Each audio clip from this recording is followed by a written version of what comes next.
wonderful that you joined us today. My name is Lynn Rao. கர்த்தருடைய நாமம் மகிமைப்படுவதாக. இன்று உங்களை சந்திப்பதிலே நான் சந்தோஷப்படுகிறேன். என்னுடைய பெயர் லின் Rao. Let's pray. ஜெபிப்போமே. Father, we thank you for your presence here with us today. தகப்பனே, உம்முடைய பிரசன்னம் எங்களோடு கூட இருக்கிறபடியால் நாங்கள் நன்றி செலுத்துகிறோம். Lord, we ask you to allow everyone who's watching to receive the truth of how you see them and what you've done for them. ஆண்டவரே, அவர்கள் இந்த நாளிலே நீர் என்ன செய்தீர், நீர் என்ன ஆண்டவரே பேசுகிறீர் என்று அறிந்து கொள்ள தேவனீர் உதவி செய்யும். Lord, we thank you that you are so good and that you desire for us to be one with you. ஆண்டவரே, நீர் எங்களோடு கூட இருக்கவும் எங்களோடு இணைந்திருக்கும் ஆசைப்படுகிறதற்காக நன்றி செலுத்துகிறோம். Lord, we know that you have actually caused us through the resurrection power of Jesus to be one with us, but help us to actually live it out in our actual lives. ஆண்டவரே, இயேசு கிறிஸ்துவை போல எங்களுடைய இந்த இயற்கையான வாழ்க்கையிலே நாங்கள் வாழ எங்களுக்கு நீர் உதவி செய்யும். We are in awe of you and everything you have done, Lord. ஆண்டவரே, நீர் எங்களுக்காக செய்த எல்லா காரியங்களையும் நாம் பார்த்து உம்மை நாங்கள் மகிமைப்படுத்துகிறோம். We give you all glory and honor and praise in Jesus' name. எல்லா துதியும் கனமும் மகிமையும் இயேசுவின் நாமத்திலே உமக்கே செலுத்துகிறோம் நல்ல பிதாவே. ஆமென். Amen. Amen. Jesus is alive and Jesus is alive in you and me. ஆண்டவராகிய இயேசு கிறிஸ்து ஜீவனோடு இருக்கிறார். உங்களிலும் என்னிலும் அவர் ஜீவனோடு இருக்கிறார். Through the resurrection of Jesus, he gave us his life. அவருடைய உயிர்த்தெழுதலினாலே அவருடைய வாழ்க்கையை நமக்கு அவர் கொடுத்திருக்கிறார். We want to manifest the life of Jesus in us to others. அந்த வாழ்க்கையை மற்றவர்களுடைய வாழ்க்கையிலே நாம் வெளிப்படுத்த வேண்டியவர்களாய் இருக்கிறோம். This new life of Christ in you is greater than you may think. நீ அந்த புதிய வாழ்க்கை நீங்கள் யோசிப்பதை காட்டிலும் அது விசேஷித்த வாழ்க்கையாய் இருக்கிறது. Everything changed through his death and resurrection. அவருடைய மரணத்தினாலும் உயிர்த்தெழுதலினாலும் எல்லாம் மாற்றப்பட்டு இருக்கிறது. How you see yourself now is to be how he sees you. அப்ப நீங்கள் எப்படி உங்களை பார்க்கிறீர்கள் என்பது ரொம்ப முக்கியமான ஒரு காரியம். You must see yourself as Jesus sees you. இயேசு உங்களை எப்படி பார்க்கிறாரோ அப்படியே நீங்களும் உங்களை பார்க்க வேண்டும். Also, how he sees you is to be how you see everyone else. அவர் உங்களை எப்படி பார்க்கிறாரோ அப்படிதான் நீங்கள் மற்றவர்களை பார்க்க வேண்டும். Even if they are not acting like Jesus has restored them through his death and resurrection. அவருடைய மரணத்தினாலும் உயிர்த்தெழுதலினாலும் அவர் செய்த கிரியைகளை செய்கிறவர்களாய் இருக்க வேண்டும். If you do not know how God sees you because of what Christ did, it will keep you from manifesting the life of Jesus in you. அப்ப இயேசு எப்படி பார்த்தார் என்ற வகையிலே நீங்கள் பார்க்கவில்லை என்றால் இயேசு செயல்பட்ட வண்ணமாய் உங்களால் செயல்பட இயலாம போய்விடும். You now want to think like him and talk like him, act like him. நீங்க இப்பொழுது அவர் பேசுகிற வண்ணமாய் அவர் நடந்து கொள்ளுகிற வண்ணமாய் நீங்கள் நடந்து கொள்ள வேண்டும். This is not like a puppet, but as one with him. அது ஏதோ ஒரு பொம்மையை போல அல்ல, அவரோடு கூட இணைந்து அவர் செய்கிற வண்ணமாய் செய்கிறவர்களாய் இருக்க வேண்டும். There are two things we need to understand to manifest the life of Jesus. இயேசு கிறிஸ்துவை போல செயல்பட வேண்டும் என்றால் ரெண்டு காரியம் நாம் புரிந்து வைத்திருக்க வேண்டும். First, it is about your character. முதலாவது உங்களுடைய குணாதிசயம். You are absolutely loved and accepted by God. நீங்கள் தேவனால் ஏற்றுக்கொள்ளப்பட்டவர்கள், தேவனால் நேசிக்கப்படுகிறவர்கள் என்று அறிந்திருக்க வேண்டும். You are not only accepted, but you share his likeness. நீங்க அவரால் ஏற்றுக்கொள்ளப்பட்டவர் மாத்திரமல்ல, அவருடைய சாயலை உடையவர்களாய் இருக்கிறீர்கள். You are righteous now and you are to manifest a life of righteousness. நீங்கள் நீதிமானாய் இருக்கிறீர்கள், நீதிமானை போல செயல்பட வேண்டியவர்களாய் இருக்கிறீர்கள். Second, it is about your authority and power. இரண்டாவதாக உங்களுக்கு இருக்கிற வல்லமை, உங்களுக்கு இருக்கிற அதிகாரத்தை குறித்து ஒரு வெளிப்பாடு வேண்டும். Jesus gave you authority to act on his behalf when he told us to make disciples and teach them to obey everything Jesus told his first disciples to do. பாருங்க, முதலாவது இயேசுக்கு இருந்த சீஷர்களுக்கு அவர் சொல்லுகிறார், நான் உங்களுக்கு போதித்தவைகளை நீங்கள் மற்றவர்களுக்கு போதித்து அவர்களை சீஷராக்க வேண்டும் என்று அதிகாரம் கொடுத்தார். He told them to do the works that he did, and even greater works they will do. அவர் இவ்விதமாய் சொன்னார், நான் செய்த கிரியைகளையும் செய்வீர்கள், இதிலும் மேலானதை செய்வீர்கள் என்று சொன்னார். He told them to demonstrate the kingdom of God in power. தேவனுடைய வல்லமையை, தேவ ராஜ்யத்தின் வல்லமையை கிரியையிலே வெளிப்படுத்த வேண்டும் என்று சொல்லி இருந்தார். And we cannot be righteous or walk in power without asking the Holy Spirit for his help. அப்போ அவருடைய வல்லமையிலே நாம் செயல்பட வேண்டும் என்றால் பரிசுத்த ஆவியானவருடைய உதவி இல்லாமல் செயல் முடியாது. அவருடைய உதவியை நாட வேண்டும். We are living a spiritual life and we need the Holy Spirit to help us. நமக்கு ஒரு ஆவிக்குரிய நடத்துதல் வேண்டும். அதற்கு பரிசுத்த ஆவியானவர் அவசியமானவராய் இருக்கிறார். So Jesus is our example.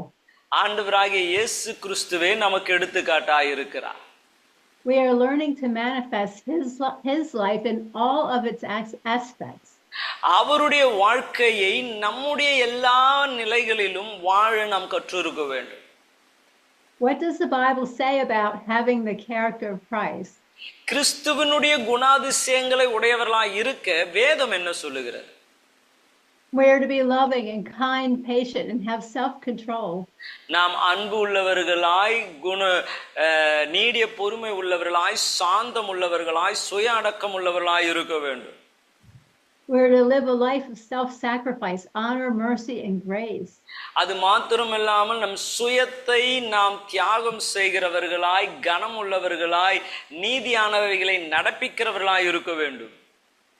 Look at Galatians chapter 5 verse 22. கலாத்தியர் 5ஆம் அதிகாரம் 22ஆம் வசனத்தை வாசிப்பீர்கள் என்றால் 5 verse 22. Pastor, if you would read. கலாத்தியர் 5:22, ஆவியின் கனியோ அன்பு, சந்தோஷம், சமாதானம், நீடிய பொறுமை, தயவு, நற்குணம், விசுவாசம், இச்சை அடக்கம், சாந்தம், இப்படிப்பட்டவைகளுக்கு விரோதமான பிரமாணம் ஒன்றுமில்லை. Amen. Amen. So this life is a total contrast to what we used to be. இங்கே சொல்லப்பட்டிருக்கிற இந்த வாழ்க்கை முறை நாம் வாழ்கிற வாழ்க்கை முறைக்கு எதிர்மறையாய் காணப்படுகிறதாய் நம்மால் பார்க்க முடியும். When you were born again from above, your spirit was completely renewed into the likeness of Christ by his spirit living in you. அப்போ நாம் மறுபிறப்பை நம்ம அடையும் பொழுது நாம் மாம்சத்திற்குரியவர்களாய் அல்லாமல் தேவ ராஜ்யத்திற்குரியவர்களாய் நம்ம பிறக்கிறோம். தேவ ஆவியானவர் நமக்குள்ளே வாசமாயிருக்கிறார். These attributes and character traits are possible for you now because you are one with Christ. இப்பொழுது இந்த குணாதிசயங்கள் நமக்கு ஏற்றதாய் காணப்பட முடியும். காரணம் என்னன்னா, அவர் நமக்குள்ளே வாசமாய் இருக்கிறார், நாமும் அவரும் ஒன்றாய் இருக்கிறபடினாலே. This is the fruit of what you know to be true in your spirit now. It's true about you. இப்பொழுது இதுதான் உங்களுடைய கனியா இருக்கணும், இதுதான் நீங்க, ஏன்னா அவர் உங்களுக்குள்ளே வாசமாய் இருக்கிறார். Love, joy, peace, and kindness, and the rest are all a part of you now. அன்பு, சந்தோஷம், சமாதானம், நீடிய பொறுமை, மீதி சொல்லப்படுகிற எல்லா கனிகள் இப்பொழுது அதுதான் நீங்க. We need to rest in the awareness of who we really are. அப்போ நம்ம யார் உண்மையா என்ற அந்த அறிவோடு வாழ்கிறவர்களாய் இருக்க வேண்டும். This causes his life inside of you to be manifested. அப்ப இது அவருடைய சாயலாய் நீங்கள் வாழ அது உங்களுக்கு உதவியாக இருக்கும். You become love, joy-filled, patient, and so on. அப்ப நீங்க சந்தோஷம், சமாதானம், அன்பு அப்படிப்பட்டவர்களாய் உடையவர்களாய் வாழ ஆரம்பிப்பீங்க. This new life is about being Christ-like in our heart attitudes and thoughts that affects our words and our actions. அப்போ அந்த கிறிஸ்து நமக்குள்ளே இருக்கிறார் என்ற அந்த அதிசய நிமித்தமாய் நம்ம என்ன பேசுகிறோம், எப்படி நடக்கிறோம் என்ற எல்லாமே அதுக்கு ஏற்றது போல காணப்பட ஆரம்பிக்கும். And we cannot do this in our own strength. இவைகள் எல்லாம் நம்ம சொந்த பலத்தினாலே நம்மால் செய்யவே முடியாது. Since Jesus lives in us by his Spirit, we must yield to the Holy Spirit and submit to him. இயேசு நமக்குள்ளே வாழுகிறபடினாலே பரிசுத்த ஆவியானவருக்கு நம்மை ஒப்பு கொடுத்து அவர் சொல்லுகிறபடி கீழ்ப்படிந்து நம்ம வாழ வேண்டும். We do this by looking at Jesus and seeing all that he is and remembering who he is in us. அப்ப இதை நாம் இயேசுவை பார்த்து அவர் எப்படி இருக்கிறாரோ அப்படியே நாமும் இருக்க வாழ கற்றுக்கொள்ள வேண்டும். We are righteous in Christ and we are learning to live our life one with Christ. நாம் நீதிமான்களாய் இருக்கிறோம், கிறிஸ்துவோடு கூட சேர்ந்து நீதியாய் வாழ வேண்டியவர்களாய் இருக்கிறோம். When you mess up, and we all do not beat yourself up. அப்ப நீங்க தப்பு செஞ்சிட்டா, எல்லாரும் தப்பு செய்கிறது தான், நீங்க உடனே அதனாலே சோர்ந்து போய் விடாதீர்கள். God is not angry at you at all. தேவன் உங்க மேல கோபமா இல்லை. You have just forgotten who you really are. நீங்க தப்பு செஞ்சதுக்கு காரணம் என்னன்னா, நீங்க யாருன்றத மறந்து போயிட்டீங்க. Remember who Jesus is in you. Remember that you are the Father's beloved and cherished son or daughter. உங்களுக்குள்ளே கிறிஸ்து வாழ்கிறார், நீங்கள் பிதாவினாலே நேசிக்கப்படுகிற ஆணாய் பெண்ணாய் இருக்கிறீர்கள் என்பதை உணர்ந்து கொள்ளுங்கள். We turn away from our messing up and we turn to Jesus who loves you with no conditions of being perfect. அப்போ நீங்க உங்க பிரச்சனையின் மத்தியிலே விழுந்த நிலையிலே நீங்க இயேசு கிட்ட வாங்க. எப்படிப்பட்ட சூழ்நிலையா இருந்தாலும் அவரிடத்திலே வாங்க. He is always with you and he is alive inside of you. அவர் எப்பொழுதும் உங்களோடு கூட இருக்கிறார், உங்களுக்குள்ளே அவர் வாழ்ந்து கொண்டு இருக்கிறார். I want you to repeat these identity statements. நான் சொல்லுகிற இந்த காரியத்தை எனக்கு பின்பதாக நீங்கள் யார் என்ற அடையாளத்தை சொல்ல நான் விரும்புகிறேன். I am a new creation in Christ. கிறிஸ்துவுக்குள்ளே நான் புது சிருஷ்டி. I am in Jesus and he is in me. We are united as one. நான் கிறிஸ்துவிலும் இயேசு என்னிலும் இருக்கிறார், நாங்கள் இருவரும் ஒன்றாயிருக்கிறோம். I have been adopted as a loved child. நான் நேசிக்கப்படுகிற ஒரு குழந்தையாய் அவர் குடும்பத்திலே தத்தெடுக்கப்பட்டிருக்கிறேன். I am forgiven and I am bought by the blood of Jesus. நான் மன்னிக்கப்பட்டு இருக்கிறேன், இயேசுவின் இரத்தத்தினாலே கிரயத்திற்கு வாங்கப்பட்டு இருக்கிறேன். I am righteous in Christ. கிறிஸ்துவுக்குள்ளே நான் நீதிமானாய் இருக்கிறேன். I can do all things through Christ who strengthens me. என்னை பலப்படுத்துகிற கிறிஸ்துவினாலே எல்லாவற்றையும் செய்ய எனக்கு பலன் உண்டு. I am victorious in Jesus. கிறிஸ்துவிலே இயேசுவிலே நான் ஜெயம் கொண்டவனாய் இருக்கிறேன். Hallelujah. Thank you, Jesus, for your goodness. ஆண்டவரே, உம்முடைய நன்மையான ஈவுகளுக்காய் நாங்கள் நன்றி செலுத்துகிறோம். So the resurrection of Jesus gave you his life. அப்ப அவர் உயிர்த்தெழுந்ததினாலே உங்களுக்கு அவருடைய ஜீவனை கொடுத்திருக்கிறார். As we manifest the life of Jesus in our character, we also need to manifest him by knowing the authority and power we have with Jesus alive in us. அப்ப நாம் அவருடைய வாழ்க்கையை வாழும் பொழுது, அவரை நாம் வெளிப்படுத்தும் பொழுது, நமக்குள்ளே வாசமாய் இருக்கிற அந்த தேவனை நாம் வெளிப்படுத்த வேண்டும். He healed the sick and cast out demons, raised the dead. He multiplied food for thousands. நாம் பார்க்கிறோம், அவர் வியாதிஸ்தர்களை சுகமாக்கினார், பிசாசின் பிடியிலே இருக்கிறவர்களை விடுதலை ஆக்கினார், அற்புதங்களை செய்கிறவராய் அவர் சுற்றித் திரிந்தார். He stopped the raging seas, and I could go on and on of what he did. அவ்விதமாய் கொந்தளிக்கிற கடலை அதட்டினார். இவ்விதமாய் அநேக காரியங்களை என்னாலே சொல்லிக் கொண்டு வர முடியும். You may think that he did that only because he is God. நீங்க ஒருவேளை யோசிக்கலாம், அவர் கடவுள், அதனாலதான் அதெல்லாம் செஞ்சார் என்று சொல்லி. However, he tells us to do the same things that we see him doing in the Bible. வேதத்திலே அவர் என்ன செய்தாரோ அதை நாம் செய்யும்படி நம்மளை அவர் உற்சாகப்படுத்துகிறார். He gave us his spirit who lives inside of us to take authority and to demonstrate his power as he works with us. அவருடைய ஆவியானவர் உங்களுக்குள்ளே வாசமாய் இருக்கிறபடினாலே அந்த ஆவியானவராலே அதிகாரம் எடுத்தவர்களாய் அவருடைய கிரியைகளை நீங்களும் செய்யலாம். I want to go over to Mark chapter 16. Mark சுவிசேஷம் 16ஆம் அதிகாரத்தை நாம் பார்க்க போகிறோம். Mark 16, and we'll read verses 17 through 20. Mark சுவிசேஷம் 16ஆம் அதிகாரம் 17ஆம் வசனத்திலிருந்து 20ஆம் வசனம் வரைக்கும்.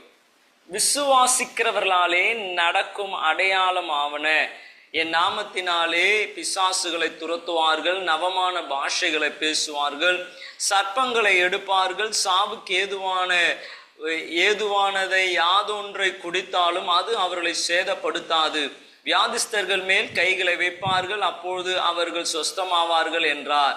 இவ்விதமாய் கர்த்தர் அவர்களோடுனே பேசின பின்பு பரலோகத்திற்கு எடுத்து கொள்ளப்பட்டு தேவனுடைய வலது பாசத்திலே உட்கார்ந்தார். அவர்கள் புறப்பட்டு போய் எங்கும் பிரசங்கம் பண்ணினார்கள். கர்த்தர் அவர்களோடு கூட கிரியைகளை நடப்பித்து அவர்களாலே நடந்த அடையாளங்களினால் வசனத்தை உறுதிப்படுத்தினார். ஆமென். Amen. So miraculous signs will follow those who believe in Jesus. யாரெல்லாம் இயேசு கிறிஸ்துவை விசுவாசிக்கிறார்களோ அற்புத அடையாளங்கள் அவர்களை பின்தொடரும். When Jesus ascended up to heaven, his disciples did what he said to do. இயேசு பரலோகத்திற்கு கடந்து போன பின்பு அவருடைய சீஷர்கள் அவர் என்ன சொன்னாரோ அதன்படி செய்தார்கள். Jesus was working with them as they told everyone about him, and it was confirmed with miraculous signs. இயேசு அவர்களோடு கூட கிரியை செய்து அவர்கள் பேசுகிற வார்த்தைகளை அற்புதங்களினாலும் அடையாளங்களினாலும் உறுதிப்படுத்தினார். And you can see many of these miracles in the book of Acts. இந்த அற்புதங்களை எல்லாம் நீங்கள் அப்போஸ்தல நடபடிகளிலே பார்க்க முடியும். Turn over to the Gospel of John chapter 14. யோவான் சுவிசேஷம் 14ஆம் அதிகாரத்தை திருப்பிக் கொள்வீர்கள் என்றால் John 14, and we'll read verses 12 to 14. 12 இருந்து 14ஆம் வசனம் வரைக்கும். மெய்யாகவே மெய்யாகவே நான் உங்களுக்கு சொல்லுகிறேன், நான் என் பிதாவினுக்கு போகிறபடியால் என்னை விசுவாசிக்கிறவன் நான் செய்த கிரியைகளை தானும் செய்வான், இவைகளை பார்க்கிலும் பெரிய கிரியைகளையும் செய்வான். நீங்கள் என் நாமத்தினாலே எதை கேட்பீர்களோ குமாரன் பிதாவின் மகிமைப்படும்படியாக அதை செய்வேன். என் நாமத்தினால் நீங்கள் எதை கேட்டாலும் அதை நான் செய்வேன். ஆமென். Amen. We must learn how to engage with Jesus and become intimate with him to do the works that he did and do even greater works. இயேசுவோடு கூட அப்படிப்பட்ட ஒரு நெருக்கமான உறவு இருக்கும்பொழுது அவர் செய்த கிரியைகளும் அதை காட்டிலும் மேலானவைகளை உங்களால் செய்ய முடியும். Jesus said he wants the Father to be glorified, so Jesus wants to do these mighty things through you. அப்போ இயேசு சொல்லுகிறார், இதனாலே என் பிதா மகிமைப்பட வேண்டும், ஆகவே உங்களை கொண்டு இயேசு இந்த காரியங்களை செய்ய விரும்புகிறார். Jesus said twice in these verses that he would do anything you will ask him to. இந்த வசனங்களிலே நாம் வாசிக்கிற நீங்கள் என் நாமத்தில் எதை கேட்டாலும் நான் செய்வேன் என்று அவர் வாக்கு பண்ணி இருக்கிறார். But we have to realize this does not mean just because you ask him for something it will be done. அதனால நீங்க எதை கேட்டாலும் அவர் செய்வார் என்பதை நீங்கள் எடுத்துக்கொள்ள கூடாது. Jesus tells us to abide in him and to know his word. Then you will ask it, it will be done. பாருங்க அவர் எப்படி சொல்லுகிறார் என்றால், நீங்கள் என்னில் நிலைத்திருந்து நீங்கள் எதை கேட்டுக் கொள்கிறீர்களோ அதை நான் செய்வேன் என்று சொல்லுகிறார். He expects us to remain in him, to keep our heart and thoughts focused on him and to have a heart knowledge of his word. அவரோடு கூட இணைந்து நம்மளுடைய சிந்தை செயல் எல்லாமே அவரை சார்ந்ததாய் செயல்பட வேண்டும் என்பதுதான் அவருடைய எண்ணமாய் இருக்கிறது. Jesus saying he will do what you want is in conjunction with you experiencing his presence and being fully convinced he will do it because you know his name entitles you to do it. பாருங்க, அவர் உங்களோடு கூட இருக்கிறார் என்ற அந்த பிரசனத்தை உணர்ந்தவர்களா, நான் எதை கேட்டாலும் அவர் செய்வார் என்ற அப்படிப்பட்ட ஒரு உறவு உங்களுக்குள்ளே ஏற்படும் பொழுது நிச்சயமாய் அவர் சொன்னபடி செய்ய வல்லவராயிருக்கிறார். This is powerful for us as human beings. ஒரு மனுஷனாய் இதை யோசித்து பார்த்தாலே ஆச்சரியமானதாய் இருக்கிறார். Do you want to know what the name of Jesus entitles you to have? இயேசு என்ற நாமம் நீங்கள் எப்படிப்பட்ட அதிகாரம் உடையவர்களாக இருக்க வேண்டும் என்று விரும்புகிறது தெரியுமா? Then you must read the Bible to discover everything that he is able to do. அப்ப நீங்க என்ன பண்ணணும்? இந்த அதிகாரத்தினால என்னால என்ன செய்ய முடியும் என்று அறிந்து கொள்ள வேதாகமத்தை நீங்கள் வாசிக்க வேண்டும். And you have to read the Bible so you can be convinced that this is your inheritance here and now. அப்ப நீங்கள் வேதத்தை வாசிக்கும் பொழுது இந்த பூமியிலே உங்களுக்கு இருக்கிற அதிகாரம் சுதந்திரம் என்ன என்பதை நீங்கள் விளங்கிக் கொள்ளலாம். We must be willing to believe that if nothing is impossible for God, then nothing is impossible for you when you work with him. தேவனால் கூடாதது ஒன்றும் இல்லை என்று நீங்கள் அறிந்திருக்கிறீர்கள். அதே போல இயேசு உங்களுக்குள்ளே உங்களோடு கூட அவர் இருக்கும் பொழுது உங்களாலும் கூடாதது ஒன்றும் இல்லை என்ற அந்த நிலையை நீங்கள் அடைய வேண்டும். He wants to work with you and through you. அவர் உங்களை கொண்டு உங்கள் மூலமாய் செயல்பட விரும்புகிறார். We have an awesome God. He's so awesome. நம்மளுடைய தேவன் அவர் ஆச்சரியமான தேவன். Turn to 1 Corinthians chapter 2. 1 கொரிந்தியர் 2ஆம் அதிகாரத்திற்கு நாம் திரும்பிக் கொள்வோம். Chapter 2, and we'll read verses 4 to 5. 4-5 வசனங்கள்.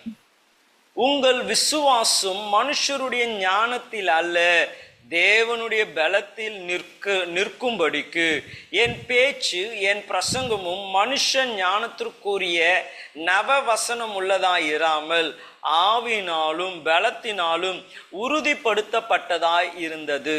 ஆமென். Amen. Paul had previously spoken to the Corinthians in person. நாம் பார்க்கிறோம், முன்பதாக கொரிந்து சபையிலே பவுல் அவர் நேரடியாக வந்து பேசியிருக்கிறார். And he's talking to them now about that. இங்கே அவர் அதை குறித்ததான காரியத்தை திரும்பி சொல்லுகிறார். By trusting in the power of the Holy Spirit, he had demonstrated the kingdom of God with signs and wonders. அவர் சொல்லுகிறார், பரிசுத்த ஆவியானவரின் மேலே அவருடைய பலனை சார்ந்ததினாலே, பரிசுத்த ஆவியானவர் பலனை சார்ந்ததினாலே அவருடைய வார்த்தைகள் அற்புதங்களினாலும் அடையாளங்களினாலும் உறுதிப்படுத்தப்பட்டது. I love that Paul made this statement. Pavul இப்படிப்பட்ட வார்த்தையை சொன்னது எனக்கு மிகவும் பிடிச்சிருக்கிறது.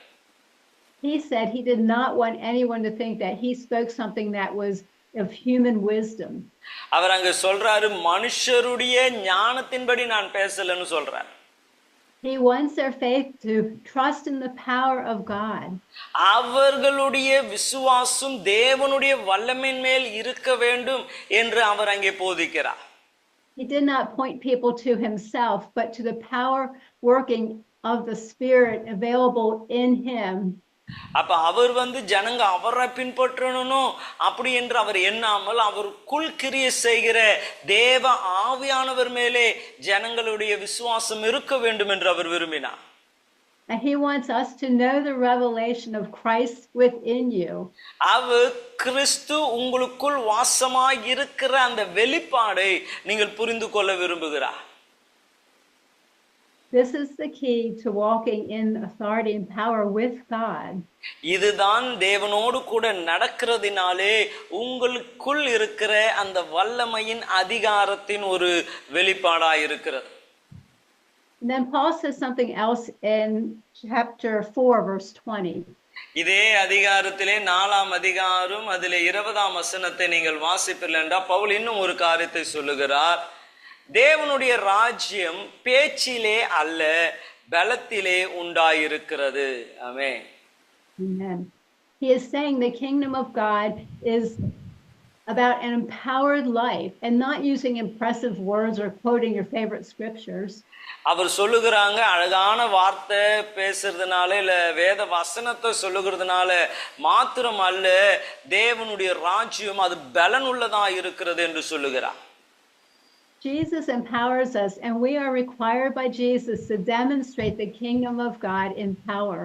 அப்ப தேவன் நம்மோடு கூட இருக்கிறதினாலே தேவ ராஜ்யத்தின் வல்லமையை நம்மாலே வெளிப்படுத்த முடியும். Sometimes I think the body of Christ thinks that, though this is only for apostles or pastors.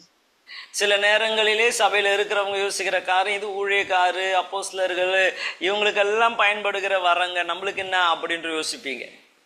But if you read your Bible, you can see many disciples also walked in the power and authority of Jesus. ஆனா நீங்க வேதத்தை வாசிப்பீர்கள் என்றால் தெரிந்து கொள்ளலாம், அநேக அப்போஸ்தலர்கள் ஊழியர்கள் தேவ வல்லமையினாலே செயல்பட்டார். I love sharing what Jesus has done for other people because it shows the love of God for them. மற்றவர்களுக்கு தேவன் என்ன செய்தார் என்பதை நான் சொல்ல காரணம் என்னவென்றால், தேவன் நம்மேல் வைத்திருக்கிற அன்பு அதிலே விளங்குகிறது. Testimonies should also encourage you to want to see Jesus do powerful things through you and believe that he will. நான் சாட்சிகளை சொல்ல காரணம் என்னவென்றால், தேவன் உங்களை கொண்டு இவைகளெல்லாம் செய்ய முடியும் என்று உங்களை உற்சாகப்படுத்துகிறதா இந்த சாட்சிகள் இருக்கும். One day when I was having a manicure, my nail technician said that he had a migraine headache and was feeling nauseous. அப்ப நான் ஒரு நாள் ஒரு இது அழகு சாதனம் பண்ணுகிற கடையில நான் போயிருந்த பொழுது அங்கே எனக்கு உதவி செய்கிறவங்களுக்கு தலைவலியா இருக்கிறது என்று சொன்னாங்க. He let me pray for him, and 5 minutes later he was laughing at someone else. அப்ப என்ன ஜெபம் பண்ண சொன்னாங்க. நான் ஜெபம் பண்ண ஒரு 5 நிமிஷம் கழித்து அவங்க வேற ஒருவரை பார்த்து சிரித்து கொண்டு இருந்தாங்க. Someone said something funny and he was laughing at her. அவங்க ஏதோ ஜோக்கா சொல்லியிருப்பாங்க போல இருக்குது, அதனால இவங்க பார்த்து சிரிக்கிறாங்க. And he told me the pain left and Jesus healed him.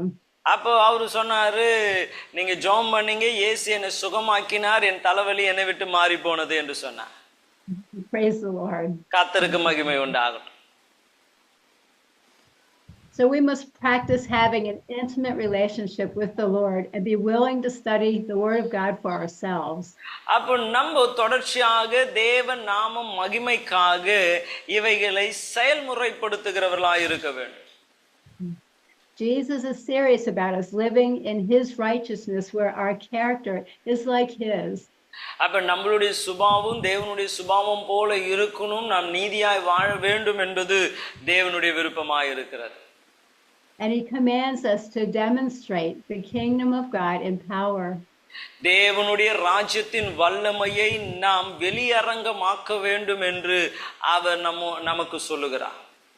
We must position ourselves to be aware of his heart because he longs to work with us in every area of our lives. நம்மளுடைய வாழ்க்கையிலே எல்லா எல்லைகளிலும் நம்ம அவ்விதமாய் தேவ வல்லமையை வெளிப்படுத்த வேண்டும் என்பது அவருடைய விருப்பமாய் இருக்கிறது. Jesus is alive and he's alive in us, waiting for us to manifest his life. தேவன் நம்மிலே இருக்கிறார். தேவன் நம்முடையமாய் அவருடைய மகிமையை வெளிப்படுத்த விரும்புகிறார். Amen.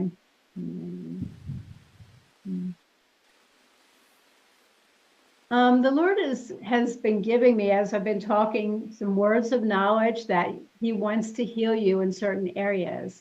இந்த நாளிலே பேசிக்கொண்டிருக்கிற வேளையிலே தேவன் சில தீர்க்க தரிசன வார்த்தைகளை எனக்கு கொடுக்கிறார். அதிலே உங்களை சில காரியங்களிலே இருந்து அவர் சுகமாக்க வேண்டும் என்று விரும்புகிறார். So one of the things he is showing me is that someone has a fast heartbeat. அவர் காண்பிக்கிறதுல ஒரு காரியம் என்னன்னா, சிலருக்கு இதை பார்த்து கொண்டு இருக்கிற உங்களுக்கு இருதய துடிப்பு ரொம்ப வேகமா இருக்கு.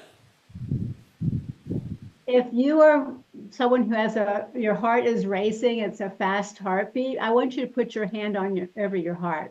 உங்களுக்கு அந்த இருதய துடிப்பு வேகமா இருக்கும்னா உங்க கரத்தை இருதயத்தின் மேல வைத்துக் கொள்ளுங்க.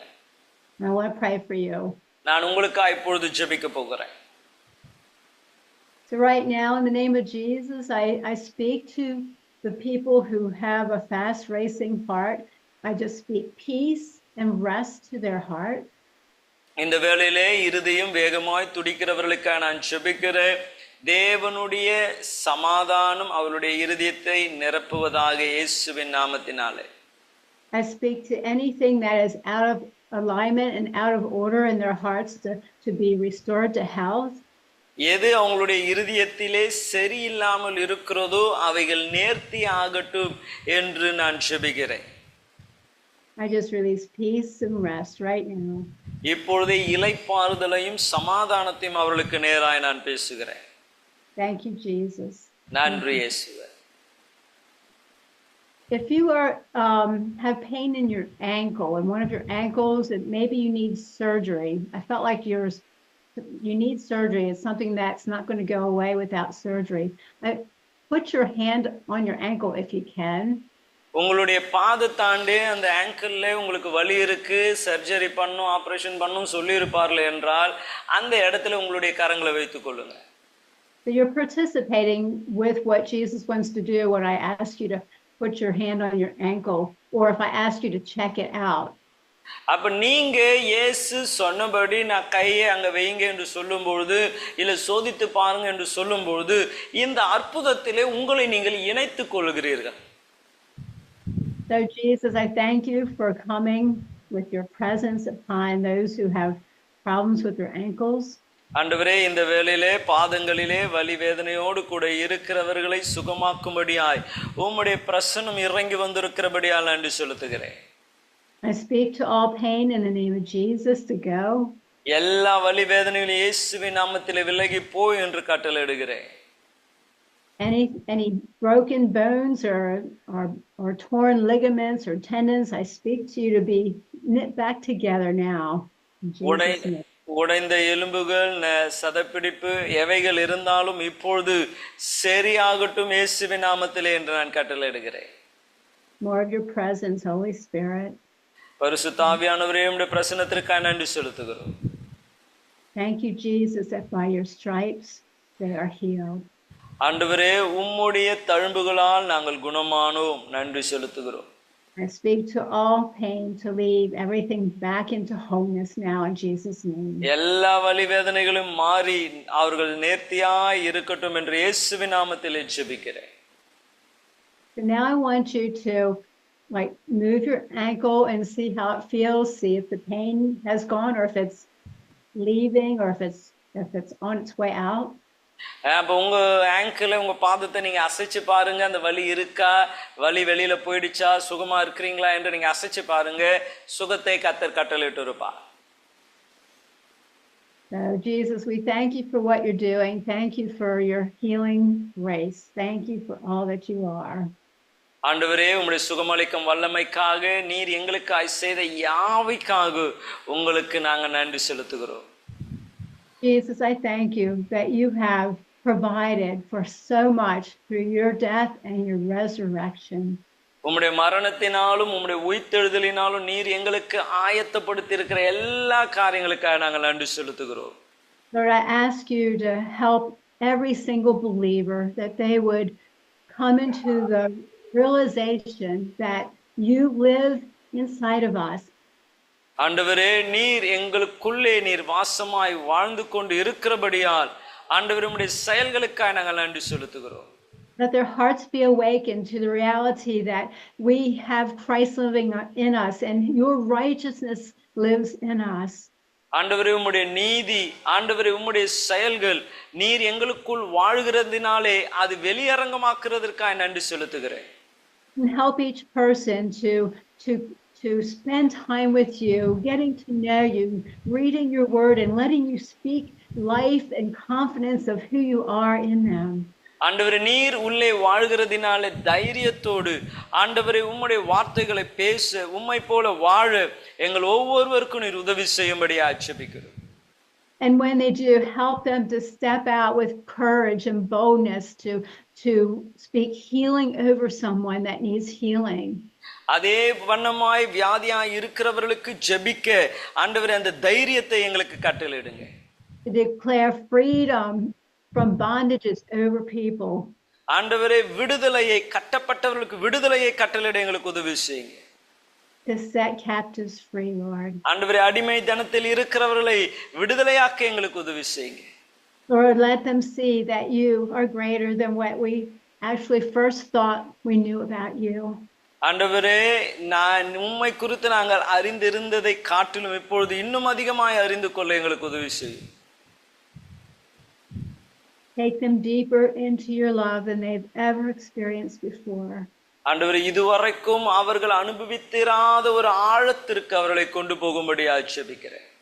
Holy Spirit, come right now. I feel your presence and I know you're moving.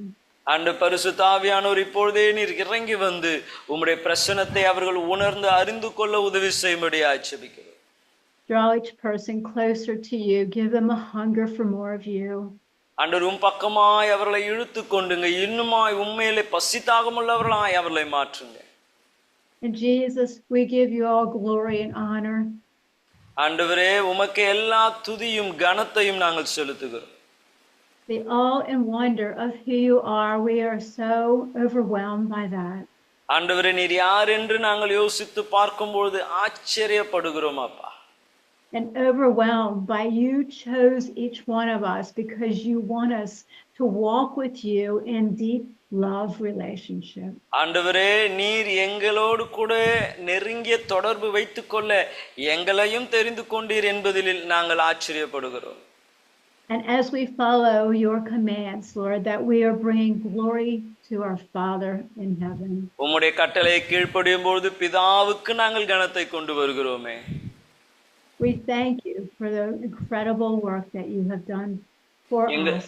எங்களுக்காய் செய்த உம்முடைய மாபெரும் கிரியைகளுக்காய் நன்றி செலுத்துகிறோம்.